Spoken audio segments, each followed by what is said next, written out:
हजुर सम्पूर्णमा नमस्कार छ। हामी आज कफी फार्म भिजिटमा छौँ। यो मकालु गाउँपालिका वार्ड नम्बर 3 अन्तर्गत हेराङ्गामा हामीले यो होमबङ भन्ने ठाउँमा कफी खेती गर्न लागेकोले आज टिम मेम्बरहरूलाई हामी कफी फार्म भिजिट गराउँदैछौँ। यहाँले देख्न सक्नुहुन्छ यो कफी लगाइएको क्षेत्रमा हामी गइरहेका छौँ, जहाँ हामीले कफी फार्म हाउस पनि बनिरहेको छ। यहाँले देख्न सक्नुहुन्छ हाम्रो अशोकजी विशेष फार्म म्यानेजमेन्ट गर्ने हाम्रो दिपेनजी, हामी यहाँ फार्म हाउसमा आइपुगेका छौँ। दरो बनाएको छ त यता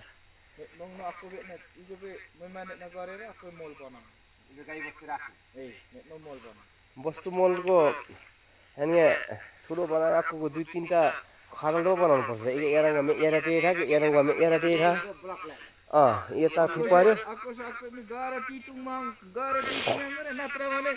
डङ्गामा वारीले यसलाई पूर्वली खेल बलौटियामा अथर छ क्या यहाँ अनि यसरी लाउनु पर्छ अनि यता राखो अनि पल्लो अनि यता कुनै ए हो त्यस्तो हो नि।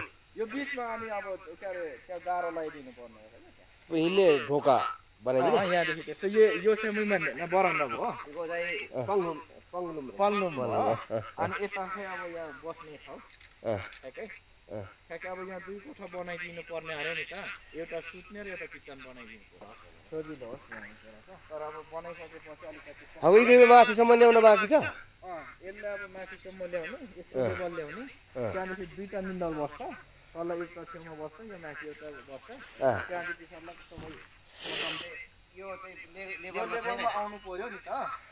के गर्नुपर्छ भने त्यो के अरे गाईबस्तुको पिसाब चाहिँ तल बगेर जाने बनाउँछ। आफै जम्ने खालको बनाउनु छ। यो करालोको आधा हल्का करालो बनाउनुपर्छ। हो त्यो मिलाऊ है, त्यसरी मिलाऊ। किनभने मियो भयो भने त हिलो हुन्छ नि त। आफै मुठ्याक्क अनि अर्को पानी करालो यसो झन्ने अझै पनि इरेको गरे के गर्नुपर्छ भने यो पिसाब चाहिँ वरिपरि जम्ने इबाङ यो लगेर इक्बे खाल्टा खानुपर्छ कि पिसाबको। त्यो पिसाब छुट्टै हामीले त्यो कुवाएर ए ल गुड हो त्यो चाहिँ गरे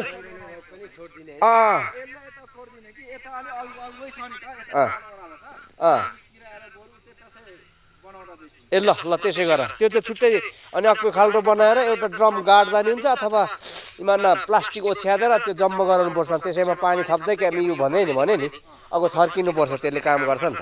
अनि बिरुवाहरू थियो होला, आँखा बिरुवाहरू हामीले उठायो अर्कोमा सार्यो।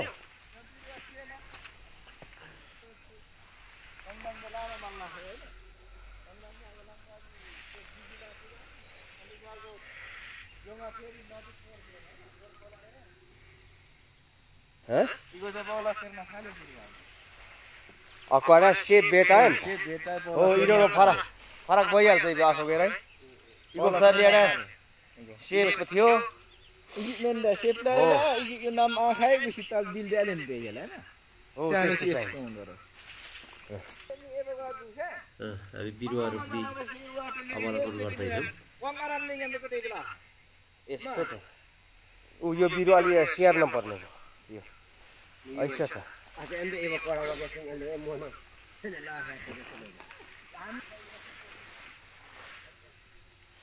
शीतलको समस्या देखिन्छ। अलिक सेड बढी चाहिने भएको यो बिरुवाहरू सानो बिरुवा त झन् अलिक सेड चाहिन्छ। त्यसैले यो झाडी पुरै फाडिहाल्नुभन्दा अलिक यो यसैले नि यो अलिअलि शीतल दिने भएकोले झाडीभित्रै छोड्दा राम्रो हुन्छ। बिरुवामा वरिपरि चाहिँ सिँचाइ र बोरवेल गर्न भनेको छ, अरू चाहिँ छोडिदिनुपर्छ। यो बिरुवा यो एकदम घमाइलो भएकोले त्यति राम्रो भइरहेको छैन, त्यो बाँचिएको छ। यहाँ देख्न सक्नुहुन्छ अलिकति अहिले पाइपको व्यवस्था पनि हामीले गरेका छौँ। यो पाइपबाट पानी स्प्रिङ्कलबाट सिँचाइ पनि भइरहेको छ ठाउँ ठाउँमा। यो अलिक सेपिलो ठाउँमा चाहिँ अलि राम्रो पनि बिरुवा देखिन्छ यहाँले देख्न सक्नुहुन्छ अलिक सेप भएको राम्रो छ बिरुवा अलिक सेप नभएको ठाउँमा चाहिँ शीतल नभएको ठाउँमा चाहिँ अलिकति बिरुवा बढिराखेको छैन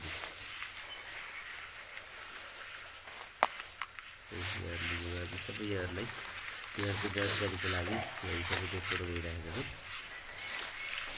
यो सबै अब फिल्डभरि बिरुवाहरू देख्न सक्नुहुन्छ यो अलिकति घामले भेटेको चाहिँ यो अलिक सिँचाइ गर्ने बेला भएछ कान्छ है सिँचाइ गर्न एक दिन सर मान्छे लगाइदियो यतिको हुनुपर्ने क्या बिरुवा यहाँ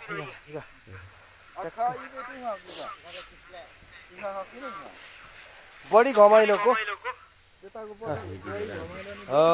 लिएर त यो बिरुवा त सबै हुर्की गयो अलिक रुखो पनि हो क्या एउटा रुखो होइन रुखो भन्दा नि त्यत्रो वर्षको पुरानो हो राम्रै छ नि तर घामले टक्का भेट्यो क्या त्यो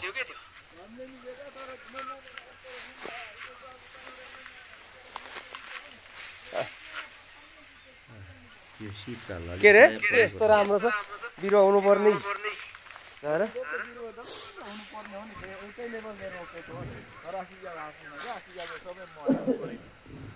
कहाँसम्म माथि आपको शिर बेचुरा नहीं को पैसे आपको ये रे ए ऐसा छ है यो कहाँदेखि आएर पानी तानेको अन्त यही खोलाको नि ल र यो कस्तो राम्रो बिरुवा छ हेर त हो वासो नि यो उ हो हो हो यो माथि सेप भन्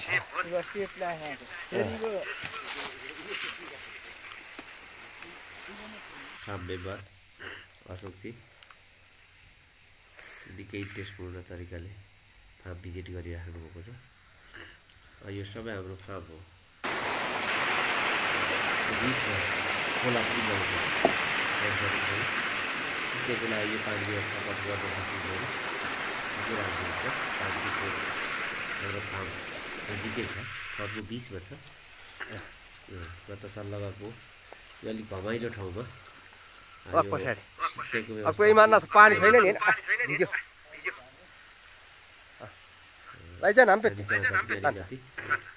त्यसलाई व्यवस्थापन गरिराखेका छौँ त्यहाँ पाइप तानिरहनु भएको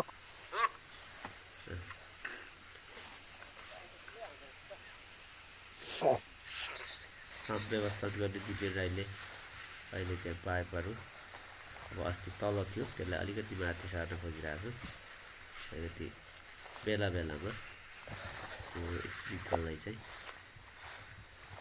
सारिदिउँ भने पालै पालो अलिअलि भिज्दै हुन्छ यो चाहिँ अलिकति ल कस्तो छ जग्गा हो अध्यक्ष ठिकै छ मिहिनेत गर्न बाँकी धेरै छ भन्ने देखियो होइन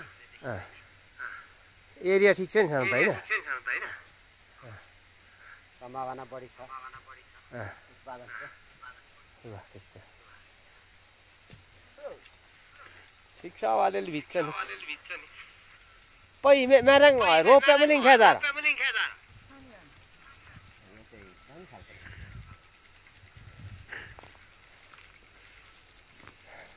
गान्जी आज 3टा मात्र हुन् त आइसा हो गुड ल सबै नि फेरि न हावाले खुस्केला हावाले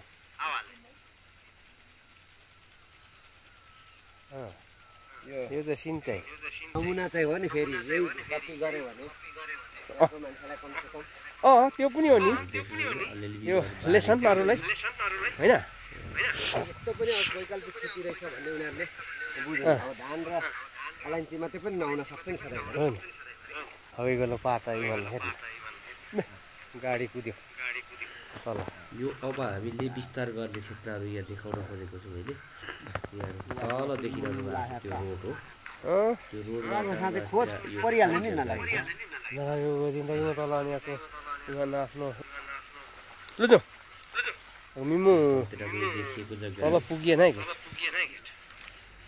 यो तल देखिएको जग्गा र अब हामीले यो लिन खोजेको जग्गा यहाँले देख्न सक्नुहुन्छ।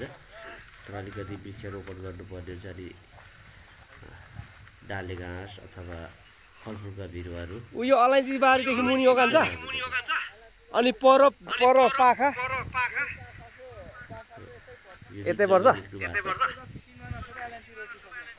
मे योपट्टि कति पर्छ ए होङमाडामा यो छ नि अब टुप्पै खान्छ खाउँथ्यो चाहिँ मिठो मिठो सक्छ ल ल हेर्न आउनु सिधै ठाडो यहाँ चाहिँ मैले तल जानु पऱ्यो नि होइन मिम्मु त्यो उसको लक्ष्मणको तलसम्म एकदम यो राम्रो बिलेको जग्गा छ विस्तार गर्ने हो हगो यीको कति सल्लाह गर्ने भनेको नि अब मिम्मे पाटा मिम्मे राम्बासँगैको बाटा जम्मै रिक्याम्पङको एउटा नि कफीको त राम्रो गार्डन पो भन्छ त हौ यही त बिरुवा रोप्नु इबेको बिरुवा अनिवार्य रोप्नुपर्छ नि त बिरुवा रोप्यो र सिँचाइ गर्न पर्यो यो हामीले आउने बर्खा चाहिँ यो वीरेन्द्र सिद्धिने बिरुवा निकै रोप्नुपर्छ देखिन्छ बन्दा किन बन्दा कि छ कि के अरे अब पुरो भएको छैन अब होइन रोप्छस् पनि क्या दिन्छु भन्ने छ कसै त्यति छ घरमा त्यो कोला छ नि कोला नै होइन लक्ष्मीको होइन होइन त्यसको खाएको दुबाई तिमीले मक्को सानो फेर छ त फेरि यत्रै छ क्या त्यहाँ नदेखिएको मिम्मे रोड खक्छ नि रोड पेमरा पैसा तिरेन्छ यहाँ सिमेन्ट चाहिँ अनि मोबाइल लक्ष्मण त्यहाँ मोबाइल किन्दा एलेन ए मोबाइलले आएको म डाँडासम्म आइपुग्छ आँखा कोलासम्म जम्मा आइपुग्छ यो सिम्बल फेरि वीरेन्द्र एलेज यो सिम्बल बस अनि अब इगोपट्टि यो रोपाइको चुस्रो खाएजै नखाएजै फेरि भोट्नी चाहिँ खाएजै इगो रोपरी प्रजाति जग्गाको बारेमा त्यो आश्वास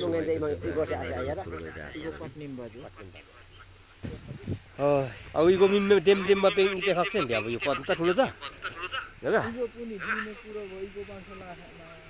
के अनि यहाँ पुरो मिल्दैन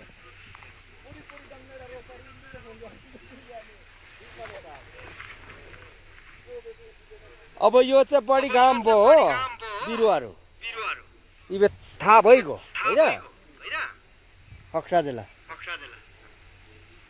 इकामा बिरुवा कमै भएको छ माफले भाइ हो घाम बेसी भयो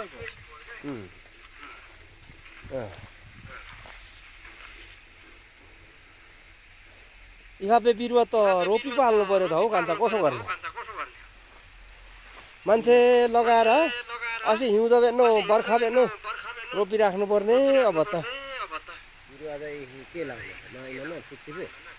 चिक्ची भयो नि हुन्छ अफा क्या मिम्मु कुरो गरेको नि त म इमान म बन म अखा इपिल हारे पाउँछ काठ पनि बन्ने गऱ्यो घाँस काठ सबै गमा भिजेकोमा आएर हरियो सदा हो लु एकछिन खटियालो पनि यो यहाँको मिट्टे भेटले कति यहाँ तान्छु होइन निमे चुटाइदिए